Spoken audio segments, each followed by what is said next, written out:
পনির ভাজা করছি।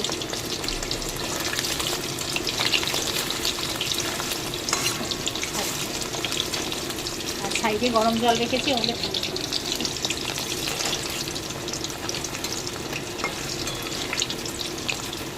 তাহলে কি হয়, পনিরটা ভেজে জলের ভিতর দিলে জলটা ফুটবে, তারপর দিতে হবে। তাহলে সেই পনির রান্না করলে নরম পুরো মতো হবে।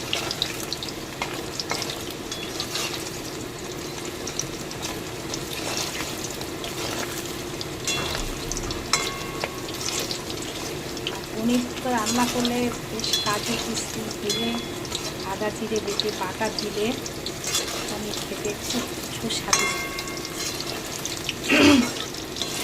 আর শনিবার হলে পনির রান্না করি, ভালোবাসি খেতে ভীষণ। পনিরটা একটু লাল করতে হয়।